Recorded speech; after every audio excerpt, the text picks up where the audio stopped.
বাক্সাত গুলীবিদ্ধ হোৱা জুবিন অনুৰাগী চাংচাৰীৰ এমছত ভৰ্তি কৰোৱা হৈছিল আৰু আজি সন্ধিয়াৰ ভাগত দেখিবলৈ পোৱা গৈছে যুৱকজনক সুকলমে অস্ত্ৰোপচাৰ কৰোৱা হ'ল আৰু গুলীবিদ্ধ হোৱা যুৱকজন বৰ্তমানেও এমছত ভৰ্তি হৈ আছে। জনাইছে এই মুহূৰ্তত আটাইতকৈ ডাঙৰ খবৰ, বাক্সাত গুলীচালনাৰ ঘটনাত গুলীবিদ্ধ হোৱা যুৱকক চাংচাৰী এমছত ভৰ্তি কৰোৱা হৈছিল। গুলীবিদ্ধ যুৱক দীপক মেধিৰ সফলভাৱে অস্ত্ৰোপচাৰ সম্পন্ন হৈছে। যুৱকজনৰ বাওঁ পিঠিত গুলী লাগি সন্মুখেদি হৈছিল যে গুলী লাগিছিল আৰু তাৰ পাছতে ঢলি পৰিছিল যুৱকজন আৰু বৰ্তমান সংকটমুক্ত অৱস্থাত বুলি জানিব পৰা গৈছে যুৱকজন। আৰু বাক্সাত গুলীচালনাৰ ঘটনাত গুলীবিদ্ধ হৈছিল জুবিন অনুৰাগী। আজি যি ভয়াৱহ পৰিস্থিতি, সেই ভয়াৱহ পৰিস্থিতিত দেখিবলৈ পোৱা গৈছে বহু কেইজন জুবিন অনুৰাগী গুলীবিদ্ধ হৈছে। জুবিন অনুৰাগী যি দীপক মেধি নামৰ জুবিন অনুৰাগীগৰাকী গুলীবিদ্ধ হৈ ঢলি পৰিছিল আৰু তাৰ পাছতে দেখিবলৈ পোৱা গৈছে জুবিন অনুৰাগী দীপক মেধিক এইমছত ভৰ্তি কৰোৱা হৈছিল।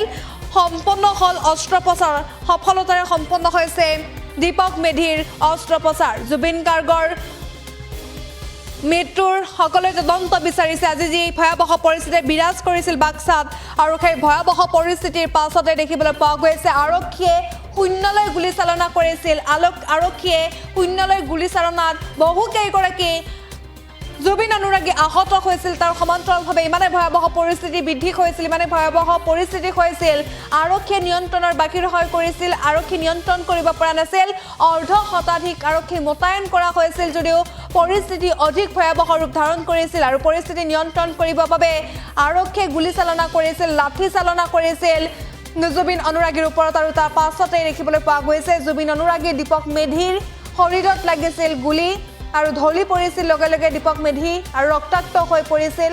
আৰু তাৰ পাছতে দেখিবলৈ পোৱা গৈছে কিছু পৰিমাণে খাম কাটিছে যদিও ভয়াৱহ পৰিস্থিতি, কিন্তু এতিয়াও জুবিন অনুৰাগীৰ মাজত ভয় আশংকা দেখিবলৈ পোৱা গৈছে। আজি যি ভয়াৱহ পৰিস্থিতি বিৰাজ কৰিছিল, অভিযুক্তসকলক যে কেন্দ্ৰীয় কাৰাগাৰলৈ লৈ যোৱা হৈছিল, কেন্দ্ৰীয় কাৰাগাৰলৈ লৈ যোৱাৰ পাছতে কিন্তু দেখিবলৈ পোৱা গৈছে অধিক ভয়াৱহ হৈ পৰিছিল পৰিস্থিতি। থানা যি কাৰাগাৰ, সেই কাৰাগাৰ ঘেৰাও কৰা পৰিলক্ষিত হৈছিল, কাৰাগাৰৰ সন্মুখ ঘেৰাও কৰা পৰিলক্ষিত হৈছিল। আৰু আজিৰ দিনটোত যি ভয়াৱহ পৰিস্থিতি বিৰাজ কৰিলে, সেই পৰিস্থিতিত কিন্তু বহু কেইগৰাকী লোক আৰক্ষী, সংবাদকৰ্মী আৰু জুবিন অনুৰাগী আহত হৈছে। জুবিন অনুৰাগীৰ দেশত গুলী লাগিছে।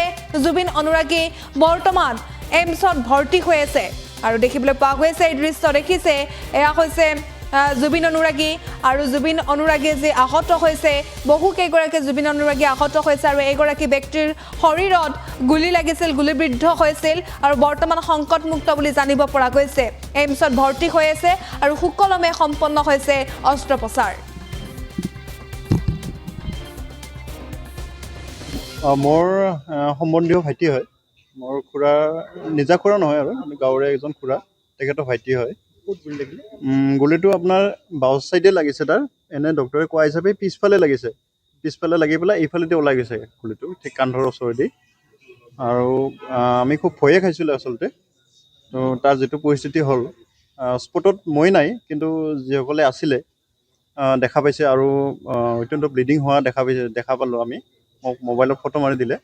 তাৰপিছতে মই ততাতৈয়াকৈ আহোঁ মানে তেওঁলোকে আপোনাৰ পুলিচৰ গাড়ীতে আনিছে অৱশ্যে, মুছলপুৰ আমাৰ যিখন হস্পিটেল আছে, চৰকাৰী হস্পিটেল, তো তালৈকে আনি তাতে প্ৰাথমিক চিকিৎসাখিনি হ'ল আৰু তাতে চিটি স্কেন বা অন্যান্য হেৰিখিনি কৰিলে।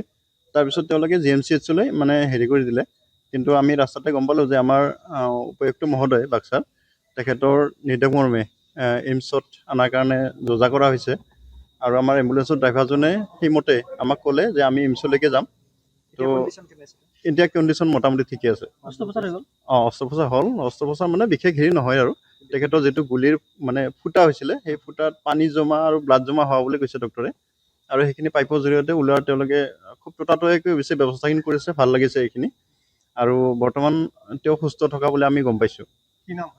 তেখেতৰ নাম দীপক মেধি, জলাগাঁও, এনে গাঁওখন জলাগাঁও, ডুমৰিৰ পৰা অকণমান পশ্চিম ফালে, বাক্সা জিলা। ক'ব পাৰি তেওঁ সুস্থ হৈ আছে। মোটামুটি সুস্থ হৈ আছে। এতিয়া ধৰক বাকী ৰিপৰ্টবিলাক বাৰু অহা নাই, কিন্তু আহিলে গোটেইখিনি হয়তো গম পাম। কিন্তু যি ধৰণৰ কথা বতৰা কৈ আছে তেখেতে, বেমাৰীৰ মানে ল'ৰাজনে কথা বতৰা পাতি আছে। হয়, মই তেওঁৰ লগতে আছোঁ।